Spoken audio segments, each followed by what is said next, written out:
사람이 살면서 싸우지 않고 산다.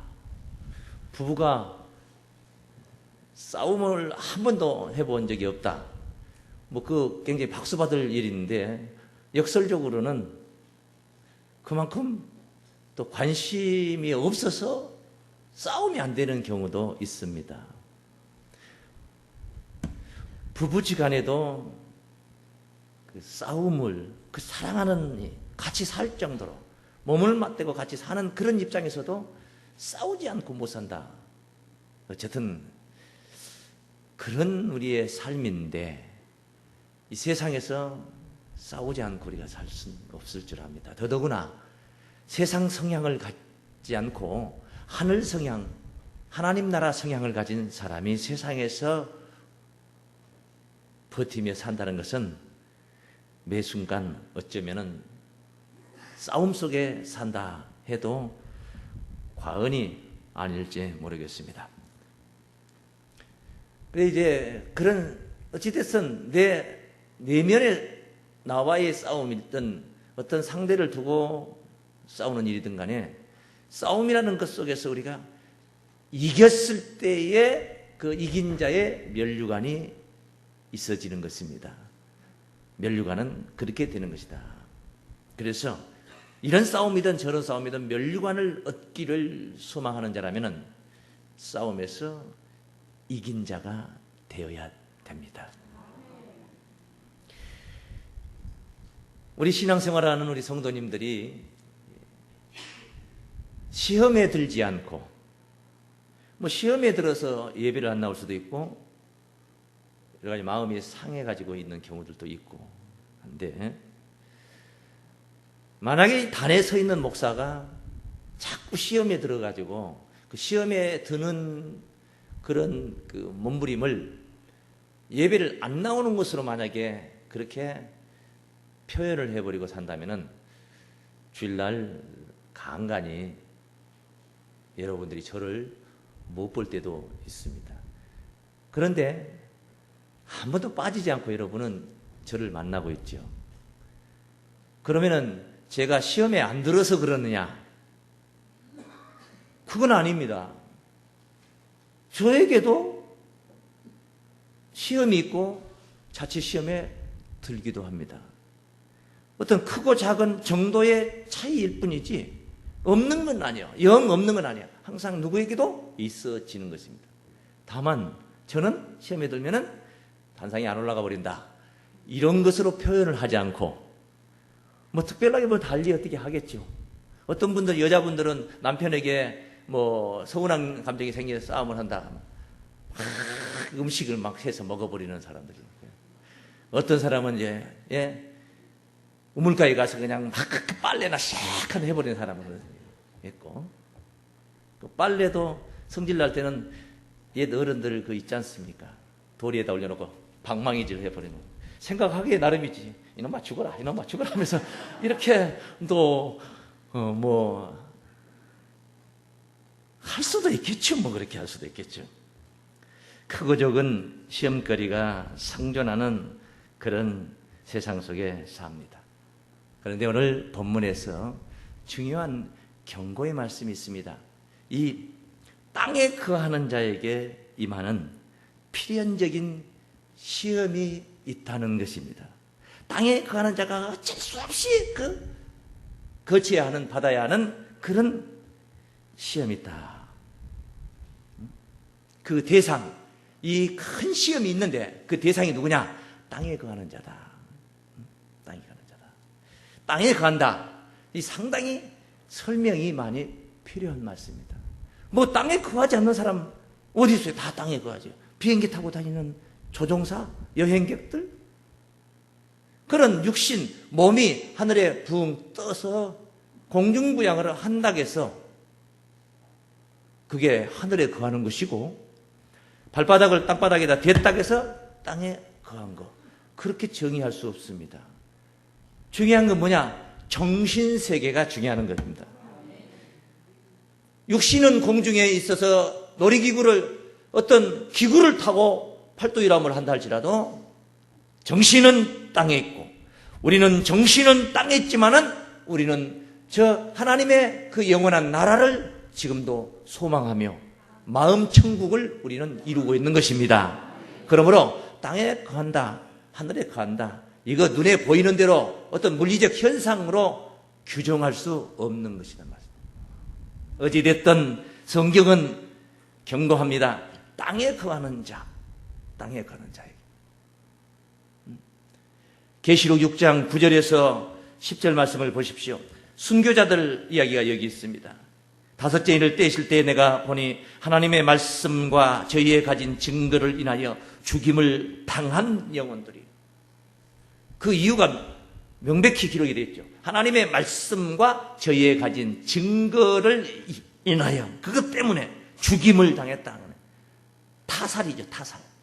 죽임을 당한 영혼들이 제단 아래에 있어 큰 소리로 불러 가로되 거룩하고 참되신 대주제여, 땅에 거하는 자들을 심판하여 우리의 피를 신원하여 주지 아니하시기를 어느 때까지 하려 하시려나이까.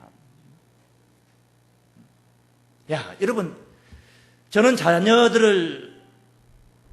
제 자녀들을 가르칠 때에 사람들에게 원성을 듣는, 원망을 듣는 그런 삶을 살지 말라.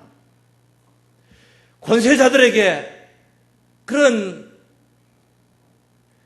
대상이 되어 있을 때는 여러 가지 굉장히 아파해야 할 그런 상황을 맞이하게 되는데, 꼭 어떤 권세를 가진 자, 힘 있는 자뿐이 아니라 아주 힘이 없는 자라 할지라도 그런 자들에게 욕을 먹는 삶을 살지 말라. 저는 개인적으로 그 아이들에게 가르칩니다.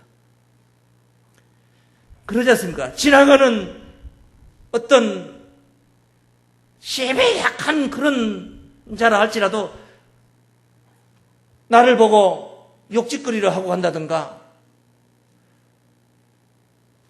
차를 타고 어디 출장을 가려고 문을 창 열고 차에 탑승을 해서 시동을 거는데 떼뜸하는 말이 가다 사고나 나버리라, 이런 소리 만약에 듣는다면, 그렇게 말한 사람이 있고 권세자가 그렇게 말을 했다고 해서 그것이 힘들고 괴롭고 지극히 약한 자들이 한 소리였다면 그것은 그냥 편합니까? 그렇지 않습니다. 작은 자에게라도 원망을 듣는 신앙 절대 안 됩니다. 그런데 지금 읽었던 말씀 속에는 선교자들이 하나님께 신원을 호소하고 있습니다. 땅에 거하는 자들에게 우리의 피를, 저 땅에 거하는 자들을 심판하여서 우리의 피를 신원하여 주지 아니하시기를 어느 때까지 하시리라나이까. 선교자들이 이렇게 땅에 거하는 자들의 심판을 원하고 있다는 거죠. 원하고 있다는 거죠. 성경은 이 땅에 거하는 자들을 향해서 날아가는 날짐승을 통해서도 그들에게 화가 있다는 말씀을 경고의 나팔로 계시록 8장 13절 말씀. 여기 13절 말씀은 8장 7절부터 첫째 나팔부터 넷째 나팔까지의 그 심판이 있고 나서 다섯째, 여섯째, 일곱째 나팔이 불려지는 그 아직 부러지지 않고 불려지게 될 그 막간에, 넷째 나팔과 다섯째 나팔의 그 막간의 사이에 날아가는 독수리가 등장을 합니다. 공중에 날아가는 독수리가 큰 소리로 이르되 땅에 거하는 자들에게 화가 있으리로다. 어디에 거하는 자들에게요? 이 땅에 거하는 자들에게 화가 있으리로다. 땅에 가요. 물론 날아가는 저 날짐승 독수리를 통한 이야기는 아닐 것입니다. 이걸 설명할 시간은 아니기 때문에 제가 생략을 하겠습니다. 어찌됐든 그렇게 날짐승을 통해서도 이 땅에 거하는 자들에게 화로 예언하신 하나님, 화를 예언하신 하나님. 계시록 13장 8절 말씀해 보시면은 거기 13장 1절부터 바다에서 올라오는 7머리 10뿔 가진 짐승이 있습니다. 큰 권세를 가진 42달 동안 큰 말과 참남된 말을 가지고, 권세를 가지고, 용의 권세를 가지고 등장합니다. 성도들과 하늘 성도들과 싸워서 이기게 된다는 그런 말씀입니다. 8절 말씀에 죽임을 당한 어린 양의 생명책에 창세 이후로 농명되지 못하고 이 땅에 사는 자들은, 농명되지 못하고 이 땅에 사는 자들은, 따라서 다 짐승에게 경배하리라. 짐승에게 경배해가지고 어떻게 구원을 논할 수 있겠습니까? 하나님을 경배해야 되는 거죠. 짐승의 표를 받고 어떻게 구원을 논할 수 있겠습니까? 그래, 어떤 자들이 짐승에게 경배하는, 땅에 거하는 자들, 어떤 상태로 거하느냐? 어린 양의 생명책에 농명되지 못하고 이 땅에 사는 모든 자들이 다 짐승에게 경배한다. 바꿔서 말씀드리면은 생명책에 농명이 된 자들은 경배를 안 한다, 그런 말씀. 예수님이 오신다고 약속이 되어 있습니다. 다시 오시는 것이죠. 믿습니까? 다시 오실 것이 성경은 예정되었습니다. 그때 우리는 그 영광 중에 그 주님과 함께 대면할 때 구원의 대상이 되어서 영광의 주역이 되어서 주님을 만나고자 하는 그런 소망을 가지고 오늘 또 우리는 신앙을 하는 것입니다. 그런데 우리 주님이 이 땅에 임하게 되는, 다시 오시게 되는 그때에 주님이 오심으로 인하여서, 그 오심이라는 그 사건들을 인하여서 통곡을 하고 애곡을 할 자가 있습니다. 통곡을 하고 애곡. 주님이 오시면은 기쁨과 즐거움에 희락의 그런 찬송이 우리 입에서 절로 나와야 되는데, 애곡한다 하는 것은 초상집에서 아이고 죽었다는 아이고 고가는 소리가 들리는, 예수님이 오시면은 우리가 기뻐 날뛰어야 되는 것이지, 아이고 나는 죽었다 고개야 될 일입니까? 그러나 성경은 그렇게 기록이 되어 있어요. 어떤 자들이, 그들이 어떤 자들이냐? 계시록 1장 7절에 증거되어 있습니다. 1장 7절. 볼지어다 구름을 타고 오시리라. 각인의 눈이 그를 보겠고 그를 찌른 자들도 볼터요. 땅에 있는 모든 족속이 구름을 타고 오시는데, 그때 땅에 있는 모든 족속이 그를 인하여 애곡하리니, 그를 인하여 애곡한다. 그러하리라. 애곡하리니, 에이 그럴 리가 있냐, 이게 아니고 그러하리라. 그리고 하나 더, 아멘, 그렇게 붙여놨어요. 영락 없다, 틀림없이 그렇게 된다. 땅에 있는 자들이 애곡한다.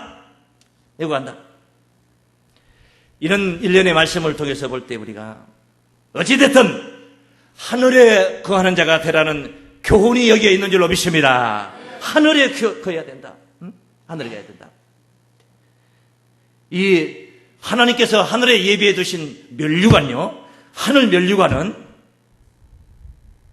땅의 면류관 말고 권투를 해서 뭐 1등을 했다든가, 달리기를 해서 1등을 했다든가, 무슨 챔피언이 되고 아니면 권세적으로 볼 때 대통령 무슨 권세자가 됐다든가, 이런 땅의 면류관이 아니라 하늘의 면류관. 당연히 어디에 있느냐? 하늘에 거하는 자들에게 있는 거예요. 하늘 면류관은 하늘에 거하는 자의 몫인 줄로 믿습니다. 당연한 얘기야. 그래, 하늘에 거하라, 그런 말씀이 지금 여기 있습니다. 우리가 육신적으로 하늘에 거해야 하려면은 무언가는 타고 매달려서 하늘에 올라가야 되는데, 그게 뭐 실생활 속에 가당한 얘기입니까? 일전에 벌써 18년이나 세월이 흘렀네요. 1992년 10월 28일 다미성교에서 주장했던 교리, 하늘에 휴거 해가지고 하늘로 올라간다, 휴거 백성이라고 큰 소리 뻥뻥 치던. 육신이 하늘에 올라가는 게 중요한 게 아니에요. 우리의 의식이, 정신세계가, 신앙이 바로, 우리의 믿음이 바로 하늘에 오른 자가 되어야 될 줄로 믿습니다. 그러면은 육신도 올라갈 수 있지만은 정신세계는 땅에 있는데 억지로 강제로든 육신을 하늘에 올려다 놓는다 한들, 그 하늘에서 땅으로 추락하는 것, 떨어지는 것은 그건 시간 문제입니다. 시간 문제. 그러므로 하늘 멸류관을 얻기 위해서 우리는 하늘에 거하는 자가 돼요. 하늘 하면은 공중 하늘 푸른 창공, 저 궁창을 보고 하늘을 하지만 그렇지 않습니다. 성경은 많은 비유의 말씀으로 증거를 하셨기 때문입니다. 예수님이 하신 말씀 중에 요한복음 3장 13절에 이런 말씀이 있었습니다. 하늘에서 내려온 자, 곧 인자 외에는 하늘에 올라간 자가 없느니라. 이거 요한복음 3장 어느 시점인가 그 말씀을 복음을 선포하신 시점이 어느 시점인가를 생각을 해보세요. 요한복음 3장입니다.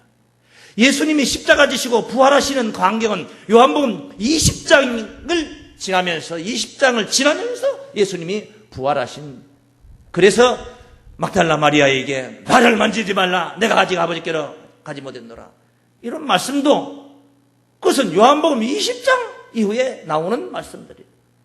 티베리아 바닷가에서 얘들아 너희에게 고기가 있느냐, 잡았느냐, 그물을 배 오른편에 던져라, 뭐 이런 말씀 전부 다 예수님이 부활하시고 나서 하신 말씀입니다. 요한복음 3장 공생의 길을 가시는 그리 많이 되지 않는 3년의 공생의 길이라면 쉬운 말로 우리가 목회생활로 우리가 표현한다면 바로 아직 1년도 지나지 않은 그런 시간대입니다. 그때 우리 주님이 하신 말씀, 하늘에서 내려온 자, 이렇게 표현하거든요. 그 육신이 언제 하늘에서 내려왔습니까? 베들레헴에 마구간에 말구유에 마리아의 배를 통하여서 그렇게 임한 겁니다. 마리아의 뱃속이 하늘입니까? 말구유가 하늘입니까? 마구간이 하늘입니까? 베들레헴이 하늘입니까? 하늘에서 내려왔다 하는데, 내려온다는 것은 보통 위에서 아래로 이렇게 표현할 때 내려온다 말하는 겁니다. 아닙니다. 그런 의식 속에 있는 그런 모습으로 우리 주님이 하늘에서 내려온 게 아닙니다. 그런데 당신은 하늘에서 내려오셨다고 말씀합니다. 그것을 아는 방법은요, 하늘에 올라가셨는데 어떤 상태를 가리켜서 올라갔다 그렇게 표현하는가를 보면은 내려오심도 상대적으로 이해할 수가 있는 거예요.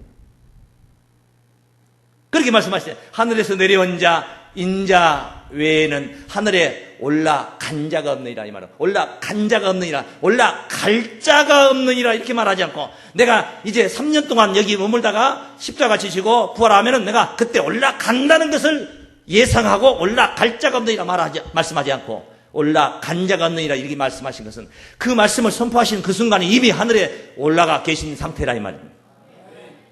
그러면 우리 주님이 공중부양한 상태에서 그 말씀을 선포하셨습니까? 그건 아니죠. 봤어요? 안 봤어도 그건 아니요. 아닌 건 아니요. 네. 그러니 육신이 땅에 있으면서도 우리 주님은 하늘에 올라간 상태였던 줄로 믿습니다. 하늘과 땅의 개념을 여러분이 새롭게 정립을 해야 된다는 거예요. 육신 공중 하늘을 하늘 땅 이렇게 생각하면 안 되는 거예요. 요한복음 8장 23절에서 하늘에서 난 자, 땅에서 난 자, 이 개념을 우리가 이해할 수 있도록 설명한 우리 주님이 집정하신 말씀이 있어요. 뭐라고 말씀하십니까? 너희는 아래서 났고 나는 위에서 났으며, 그 위와 아래를 따진다면 오히려 예수님이 마구간에 말구유에 오셨으니까 아래서 난 것이고, 침대에서나 좋은 처소에서 요즘 같으면 산부인과가 5층, 6층, 10층도 있는데 그런 데서 난 분들이 다 위에서 난 자들이에요. 그게 문제가 아닙니다. 출생지가 어디냐, 그게 문제가 아닙니다. 여기 그 뒤에 증거되는 말씀을 보면 너희는 이 세상에 속하였고 나는 이 세상에 속하지 아니하였느니라. 세상에 속한 자는 세상에서 난 자요, 하늘에 속한 자는 하늘에서 난 자인 줄로 믿습니다. 한국 대한민국이 낳은 금메달리스트하고 공항 가도에다가 육교마다 막 붙여서 환영하라고 연도의 시민들 나가서 태극기를 흔들면서 그 시절에 금메달 하나 따는 게 얼마나 귀했습니까? 요즘 너무 흔해가지고 그렇게까지 환대하진 않는데, 옛날에는 권투 선수가 저 남아공 더반에서 이 챔피언이 돼가지고, 홍수환 선수가 챔피언 돼가지고 올 때 얼마나 입차를 타고 카포레들하고 이 꽃다발을 목에다 걸고 올 때 했지 않습니까? 그러면 한국이 낳은 금메달리스트 아무개고, 한국이 뭐 낳기는 몰라. 한국이가 한숙이하고 둘이 결혼해가지고 잠자가지고 난 겁니까? 한국에 속한 사람이다 말이에요. 대한민국에 속한 사람 믿습니까? 땅에 속한 자는 땅에서 난 자요, 하늘에 속한 자는 하늘에서 났으니 세상에 속한 자가 흙에 속한 자요, 땅에서 난 자요. 오늘 이 복음의 말씀에, 그 말씀에 하나 되었는 자들이 바로 거기에 소망을 두고 있는 자들이 하늘에서 난 자, 하늘에 거하는 자들인 줄로 믿습니다. 이런 비밀을 우리가 새롭게 듣고 깨달아서 정리합니다. 하나님께서 추수를 합니다. 예, 세상에 농사를 짓거든요. 농부가 마치 논밭에다 농사를 짓듯이 하나님께서는 세상 농사를 지었어요. 예수님을 통해서 좋은 씨를 뿌렸다고 하죠. 좋은 씨를 뿌리는 이는 인자요 밭은 세상이요. 세상에다 뿌렸단 말이에요. 마태복음 13장 37절 38절 말씀. 추수 때는 세상 끝이니 추수꾼은 천사들이라. 그래 증거라고. 그런데 정작 세상에다 씨를 뿌렸는데 추수는 어디서 하느냐? 여러분 생각해봤어요. 모짜리판 그다음에 모내기는 저 앞에 전답에다 해놓고 가을에 추수는 저 뒤에 전답으로 간다면은 거기서 얻을 게 뭐가 있겠습니까? 저 앞에다 심어놓고 갖고 있으니까 앞에 있는 그런 논에 가야 되지 않겠습니까? 그런데 뒤에 있는 논에 남의 논에 가서 추수하면 그거 도적놈이죠. 안 되잖아요. 마태복음 24장 31절 말씀에 추수하는 광경을 설명합니다. 제가 큰 나팔 소리와 함께 천사들을 보내리니 저희가 그 택하신 자들을 하늘 이끌어서 따라서 하늘 이끌어서 저 끝까지 사방에서 모으리라. 할렐루야. 하늘 이끌어서 저 끝까지 하늘 사방에서 하나님께서 그 추수를 하신다는 것입니다. 천사들을 보내서 추수를 한다는 것입니다. 하늘에 거하는 자들이 추수의 대상인 줄로 믿습니다. 심어졌습니다. 세상 밭에 심었지만은 그 심겨진 씨앗이 자라면서 하늘 성향으로 바뀌어서 하늘에 거하는 자, 하늘에 속한 자가 되어야 될 줄로 믿습니다. 그러나 하늘에 속한 자가 되지 못하고 땅에 거하는 자, 땅에 속해서 세상과 비빔밥하고 살고 세상 속에 묻혀서 신앙을 하는 자들이 그렇게 산다면은 앞서 경고했던 말씀대로 순교자들이 피해 신호는 바로 땅에 거하는 자들에게였어요. 땅에 거하는 자들. 우리 주님 다시 오실 때 애곡할 자들은 바로 땅에 거하는 자들. 어린 양의 생명책에 농염되지 못하고 이 땅에 사는 자들이 짐승을 경배한다면 육신적으로 땅에 사는 자들이 경배하는 게 아니라 땅에 속해서 땅에서 머물고 땅의 삶을 살고 있는 자들이 바로 짐승을 경배하게 될 줄로 믿습니다. 하늘의 성향을 가진 자들이 왜 짐승에게 경배하겠습니까? 오직 하나님 우리 주님을 경배하지. 믿습니까?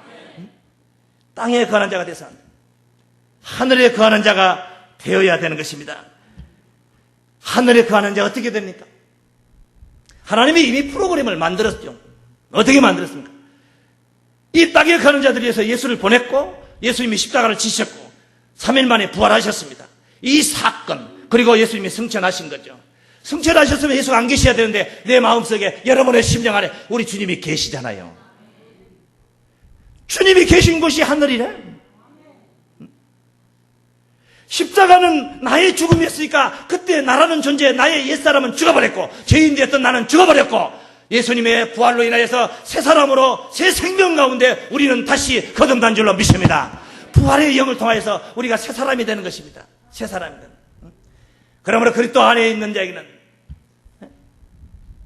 정죄함이 없다. 이 말씀은 그 새 사람을 말하는 거예요. 옛날 옛사람, 죄인 되었던 옛사람을 논하고 있는 것이 아닙니다.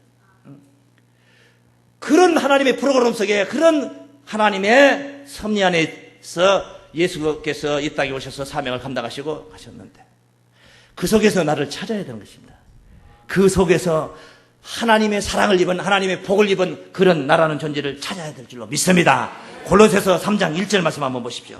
그러므로 너희가 그리스도와 함께 다시 살리심을 받았으면 예수와 함께 다시 살리심을 부활할 때 그 살리심을 받았으면 위의 것을 찾으라. 위의 것을 찾으라면 그 위에가 있다는 말이에요. 위에가 있는 거 그거 찾으라 말이에요. 거기는 더 위에 것 위에 거기는 그리스도께서 하나님 우편에 앉아 계시. 하나님 우편에 앉아 계시는 어디? 하늘이죠, 하늘. 거기는 그리스도께서 하나님 우편에 앉아 계시느니라. 위의 것을 생각하고 땅의 것을 생각지 말라. 이는 너희가 죽었고 이 땅의 것은 바로 나라는 존재는 죽었습니다. 나의 옛사람은 땅의 것입니다. 나의 새 사람은 예수 안에 새로운 피조물로 빚어진 거듭난 나의 인생은 바로 위의 것인 줄로 믿습니다.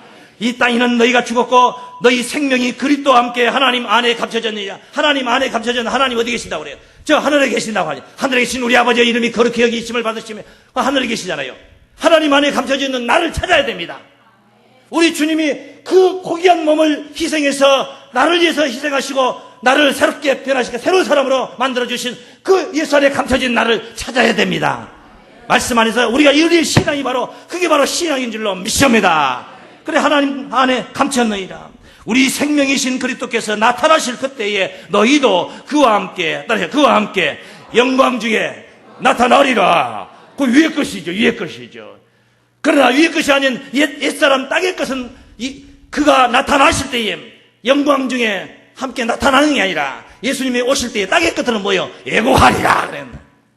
예고하는 자가 되어서 그런 대상이 되어서 안 됩니다. 땅에 거하는 자가 되어서는 안 됩니다. 그러므로 땅에 거하는 자가 아니라 하늘에 거하는 자가 되기 위해서, 하늘의 사람들이 되기 위해서 우리의 신앙길이 하늘과 땅의 바로 갈등과 전쟁 속에서 우리는 이겨야 되는 것입니다. 땅에 있는 지체를 죽이고 자꾸만 땅의 것을 쫓아가려고 하는 나의 지체를 죽이고 하늘의 성향으로 그런 지체로 우리가 변화하고 또 그렇게 갈고 닦아서 훈련을 시켜야 될 줄로 믿습니다. 그래서 이기는 자, 그렇게 해서 이긴 자가, 그 이긴 자의 면류관은 인내의 말씀. 오늘 본문에 증가하고 있는 말씀을 종합을 해보면 인내의 말씀을 지키는 자의 것이라고 합니다. 인내의 말씀을 지킨다. 그 다음에 그보다도 먼저 지킬 만한 것을 가지고 지켜야 되는 것이지. 또 안 주려고 안 뺏기려고 해서 목숨을 걸고 뺏어가지고 딱 보니까 아무것도 아닌 돈 10원짜리 동전 하나를 가지고 그날 일을 졌어요. 뺏으려고 할 필요도 없고 그걸 지키려고 몸부림칠 필요도 없고, 믿습니까? 지켜야 될 만한 것을 가지고 소유하고 지켜야 되는 것이지 아무 것이나 그냥 안 뺏기려고 한 어리석은 짓이다. 본문 3장 11절 말씀 보십시오. 내가 속히 이 말이니, 따라하십니다. 네가 가진 것을 굳게 잡아. 뭔가 요거는 지켜야 될 만한 것이라는 거죠.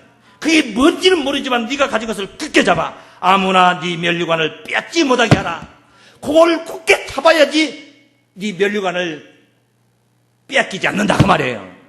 그걸 굳게 못 잡으면 뺏긴다 하는 말씀이 성립이 되는 것입니다. 그럼 무언데? 그게 뭐냐? 굳게 잡아야 될 게 뭐냐? 그게 8절부터 증거되겠어요. 8절에 말하는 볼지어다 내가 네 앞에 열린 문을 두었을 때 능히 닫을 사람이 없으리라. 세상에 열린 문을 줬다. 이것은 무슨 일이 그냥 빵빵빵빵 잘 나간다 그런 말씀이야. 일이 일사천리로 잘 되게 돼 있다는 거예요. 그거 왜 그러냐? 왜 그렇게 권능자가 그렇게 주신다면 그건 만복이죠. 그게 만복. 예? 그 만복이에요. 권능자가 주신다는데 어때? 그래 왜 그런가?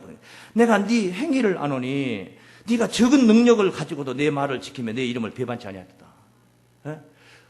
열린 문을 주니까 적은 능력을 가지고도 예수 말을 지키고 예수 이름을 배반치 않은 게 아니고 바꿔서 네가 적은 능력을 가졌음에도 예수 이름을 배반치 않고 예수 말씀을 지켰다 이거예요. 어? 쉬운 말로 표현하면 여러분이 신앙생활 많이 한 것도 아닌데, 아니 설교 말씀을 많이 들은 것도 아니고 말씀을 많이 들은 것도 아닌데 그럼에도 불구하고 예수 신앙하는, 예수 섬기는 믿는 신앙이 아주 견고해가지고 그분의 말씀을 지키고 이름을 배반치 않았다. 적은 능력을 가지고 댐댐이가 그렇다는 거예요. 성향이. 그래서 내가 네게 열린 문을 주겠다. 예? 열린 문을 주겠다. 열린 문 안 주어도 적은 능력 가지고도 일을 잘하는데, 예? 잘하는데 이 양반이 이제 열린 문까지 있다. 만사형통이죠. 만사형. 이런 역사는 교회 이름이 열린문교회다 해서 되는 게 아니에요. 예? 이름 참 좋잖아요. 열린문교회. 그래놓고는 기도하러 들어가 보면 문 딱 걸어 잠가놨어요. 왜? 뭐 훔쳐갈까봐 잠가놨다. 적은 능력을 가지고도 배반치 않았다. 배반치 않았다. 그 뒤에 말씀을 보면 3장 10절 말씀을 한번 보십시오. 네가 나의 인내의 말씀을 지켰음즉, 인내의 말씀을 지켰음즉, 적은 능력을 가지고 말씀을 지키고 이름을 배반치 않는 데에는 그건 쉬운 게 아니란 말이에요. 그 나름대로 힘겹고 어려운 게 있었지만은 굳건하게 해냈다 그 말씀이에요. 그러니까 그 표현하기를 네가 나의 인내의 말씀을 지켰은즉, 인내의 말씀, 가슴에 칼이 들어와도 참는 그런 인내, 마음심자 위에다가 칼도자를 올려놓은 그 한문이 있지 않습니까? 인내의 말씀을 지켰은즉 내가 또한 너를 지키어. 네가 그렇게 적은 능력을 가지고도 내 말씀을 지키고 이름을 배반치 않았으니까 나도 또한 너를 지키어. 따라합니다. 시험의 때를 면하게 하리니. 할렐루야. 어려운 상황을 극복했어. 나도 너를 지켜주겠다. 시험의 때가 있는데 이 땅에 거하는 자들에게 시험의 때가 있다. 땅에 거하는 자들에게 시험의 때. 이는 장차 온 세상에 임하여 땅에 거하는 자들을 시험할 때라. 이 땅에 거하는 자들에게 시험할 때가 있다. 그때 내가 너를 면제시켜 주겠다. 훈면제 받으려고 애쓰지 마시고, 여러분의 자녀들을 훈면제 받으려고 별의별 돈을 쓰고 엉뚱한 짓 하지 마시고, 여기 시험의 때에 면제 받을 수 있도록 가르치시기 바랍니다. 인내의 말씀을 지키는 자들로 가르치라 이 말이에요. 적은 능력이지만은 말씀을 지키고 이름을 배반치 않도록 가르치십시오. 그게 바로 구원의 길이고 영광의 길인 줄로 믿습니다. 자기와의 싸움입니다. 멸류관을 뺏기지 않는 신앙은 가진 것을 굳게 잡는 신앙입니다. 가진 것은 인내의 말씀을 지키는 그런 신앙을 가리킨 것입니다. 작은 능력으로도 말씀을 지키며 이름을 배반치 않는 그 상태 그대로만 그 신앙을 보존하라. 그러면 시험의 때를 면제받을 수 있다. 땅에 거하는 자들에게는 그 엄청난 시험이 있겠지만 그때 면제를 시켜주겠다. 할렐루야. 땅에 거하라는 말씀이, 땅에 거하는 자들에게 하늘에 거하라는 그런 경고의 나팔인 줄로 믿습니다. 하늘 멸류관을 얻는 신앙이 되라는 말씀인 것입니다. 그래서 오늘 본문 3장 12절 말씀에 증가합니다. 이기는 자는 내 하나님의 성전에 기둥이 되게 하리니. 할렐루야. 결국은 하나님 성전에 기둥이 되는 멸류관을 받게 된다는 것입니다. 적은 능력을 가지고 별것 아니지만은 하나님 성전에 기둥이 되는 것입니다. 멸류관을 뺏기지 마십시오. 여러분이 바로 인내 말씀을 지키는 그 신앙을 가졌다면 그 신앙 굳게 잡아서 변하지 마십시오. 첫사랑이 변하지 마십시오. 처음 은혜 받았던 그 심정 끝날까지 가지고 여러분 앞에 영광의 멸류관이 있게 되는 그날의 승리를 함께 만끽하는 그날을 맞이하시기를 주님의 이름으로 축원합니다.